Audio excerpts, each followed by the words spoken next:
Welcome to the Beautifully Aligned podcast. My name is Lynn Ford, and I am a certified life coach. If you are looking to become more aligned in life, from your style to wellness to mindset to your relationships to success, then you have come to the right place. My goal for this podcast is to guide you in recognizing the boundless potential within you, empowering you to achieve anything that you aspire to be, do, or have. Thank you so much for being here today. Now, let's get into the show. Hello, hello. I hope that you are having an amazing day. I hope that you enjoyed my brand new intro. I promised you I would do it, and I did it. So now I don't have to introduce this podcast in a different but same way every single week. We can just get right into things. So this week, I am talking about maintaining and sustaining goals and staying on track, because staying on track is one of the biggest hurdles that I find with my one-on-one coaching clients is staying on track with goals. Now, in coaching, I will help you significantly. And working with a coach is one way to stay on track, but I'm going to give you so many different ways to help you stay on track, to maintain what it is that you are looking to maintain, to sustain a goal and follow through with that goal. Because, like I said, what I have seen is that it can be very, very challenging to stick with a goal. If you are like, yes, you're speaking my language, it's so freaking hard for me to stick to what I said I'm going to do or follow through with my New Year's resolutions or whatever it is that you have set your mind to doing, and it's really hard, you're not alone.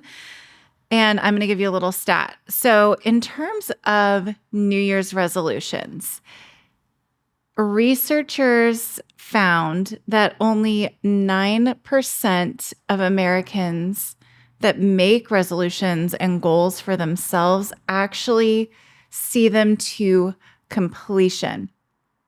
And research goes on to show that 23% of people quit their resolution by the end of the first week. The first week, like within 7 days.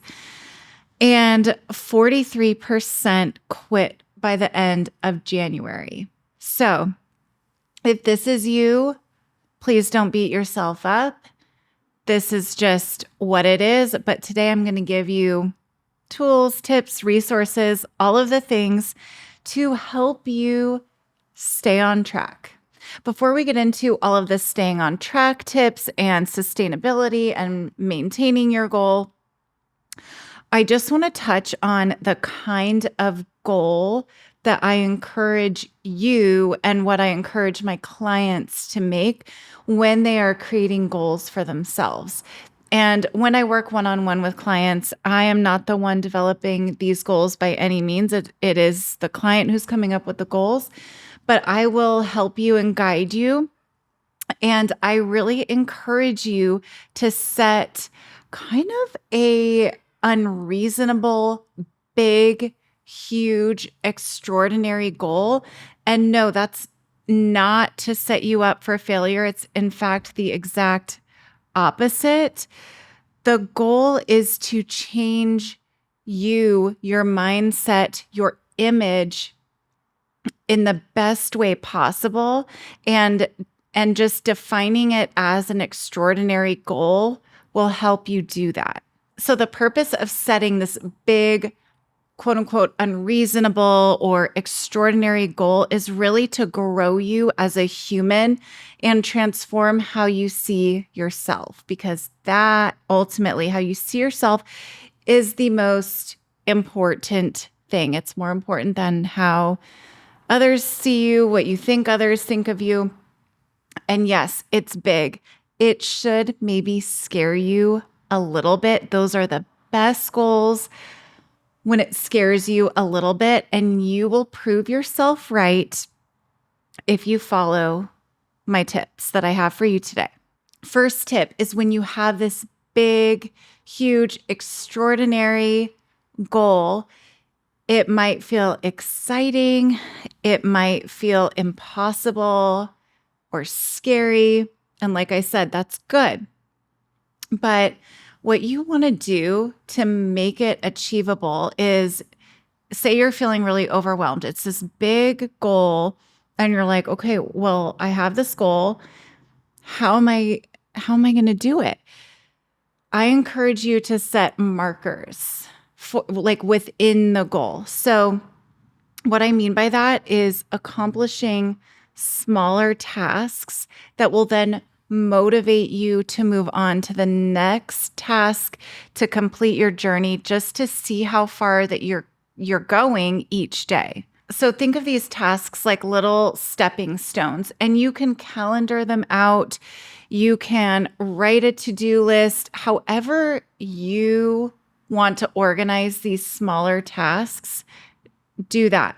Do what works for you, but breaking down the goal into small stepping stones will make this goal so much less intimidating. And I encourage you to do at least like minimum 5 different steps. This is my favorite tip, and it is to make it fun. If you are not having fun with your goal, then what is even the point? So having fun is essential when you are working through your goal. So let me give you an example here. Say your goal is around weight loss specifically, and your goal is to lose 20 pounds in 6 months. And what you do is you go on a super strict diet. You are counting calories. You feel like you're starving yourself. That is not fun. That is also not sustainable. And on top of this diet that feels super restrictive, so not you, you sign up for a gym membership and you go to certain workout classes, but you feel like you're just like punishing yourself. And these classes leave you feeling exhausted or bored. I'm saying this because I have been there. When I first started my fitness journey, I don't know how long ago, like 12 to 15 years ago, I went to a class. It was called, I'm laughing because the name was kind of funny and playful. I went to a class called Butts and Guts. And it sounds playful and fun, but it was not either of those things. It was not challenging enough for me at the time, even though I was just getting into my whole fitness journey. I was bored, but I kept going because it felt like what I was supposed to do, what I should be doing. So many other people were going and they seemed to like it, so I just went too. I quickly moved on from that class, but the point here is that you want to pay attention to how these things make you feel as you are going in to the activities to actually achieve your goal. So the way that I felt in that situation was bored. It felt like a waste of money. And that didn't equal sustainable fitness results for me because I was bored out of my mind and I felt like I was wasting money on this class. Since long ago, I changed what I was doing probably after 10 classes. I went to 10 classes and was like, okay, I'm going to try different things. So I tested out several different group fitness classes. Group fitness was a huge part of my routine. There was a sense of community and accountability there. So that's a huge one. I know we're getting like really niche here on the fitness goal specifically, but it's something I'm personally very passionate about. So just thought I would share that. So if you are feeling restricted, whether it's in diet or the plan you've made for your exercise, if you have a goal around nutrition, weight loss, fitness in the health realm, then I encourage you to make it fun. So let's flip this example around. So instead of your diet being very restrictive, you're counting calories, you feel like you're starving yourself, you're always hungry, it's just not at all fun. Instead, try creating new, maybe healthier versions of recipes that you enjoy. I encourage you to look on Pinterest if this is one of your goals. There are endless recipes for healthier versions of things like chocolate chip cookies. I mean, any of your comfort foods like mac and cheese, there is everything there, and you do not have to feel like you are ever restricting yourself diet-wise. Another thing you could do is come up with a really yummy menu for the whole week, write it down, full of wholesome meals. And then again, you could go to Pinterest or a cookbook or just online and look up recipes that use healthier ingredients for these things. So you don't feel like you're being given like a sheet from wherever that says you must eat chicken breast and like a spoonful of rice and vegetables, because that is so restrictive. That is so boring. And I don't know many people who actually want that. It is also not sustainable whatsoever. Let's also flip the workout example as well. So instead of feeling bored or this is way too hard or whatever it is, that negative feeling that makes your working out not at all fun, think about what you actually enjoy. Do you like to dance? Do you like to be outside in nature? Maybe you go on a hike instead of being on a treadmill. Maybe that's super boring to you. Maybe it's trying out a yoga class or playing outside with your kids. There are so many different physical activities that you can try where you will not be bored, where you will also be challenged physically, where you will see these changes in your life. So injecting fun into your daily activities, no matter what it is, will lead to success. This one might be boring as F, but I have to say it because it is one of the most important parts of creating a goal that is sustainable. And that is to create a SMART goal. If you don't know what a SMART goal is, it stands for specific, measurable, achievable, realistic, and timely. Let me give you an example of what a SMART goal is not and what a SMART goal is, just so you can see it put into practice. Okay, so say that I want to publish more blog posts, which is something I am actually working on for my new website, is publishing blog posts. Here is a goal that is not at all SMART. This is the goal. I will publish more blog posts on my website. That is not SMART in any sense. Here is a SMART goal. So here is a SMART goal around blog posts. Starting next week, I will post a 1,500-word article on my blog each week for a year, culminating in 52 blog posts and increased traffic to my site. That is a SMART goal. So with each stepping stone within your big, extraordinary goal, make sure that every single step is using a SMART approach. The next tip, specifically around staying on track and following through with those stepping stones, those smaller goals, is to write them all down and then track them every single day or every single week, however often you are engaging in these activities to complete your big, extraordinary goal, into a habit tracker. And I am giving you the one that I use and the one that I provide to my clients for free. So if you want to grab it, you can get it in the show notes. It is a Google Sheet. So when you grab it, make sure you make a copy. It won't let you use it unless you make a copy and keep it for yourself. I have seen people charge lots of money for these, and I'm giving it to you for free. It's fully customizable for you to use. And what's really cool about it is that you can see your progress like every single day, every single week.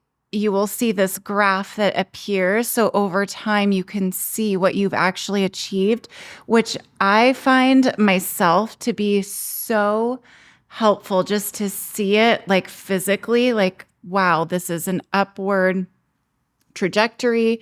I'm making so much progress. So physically seeing it is huge. And keeping the habit tracker is so super helpful. So again, you can grab that in the show notes. I will link it for you. Next tip. And by the way, these are in no particular order. They are all cumulatively important, equally important. So next is staying accountable. Let me give you some ways to stay accountable. So first thing is you can hire a one-on-one coach to help you stay accountable.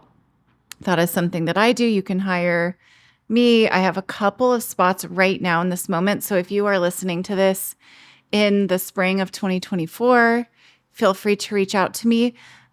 Doesn't have to be me. You can hire a coach to help you stay accountable. That is part of what coaches do, is to keep you and hold you accountable to what you say you are going to do.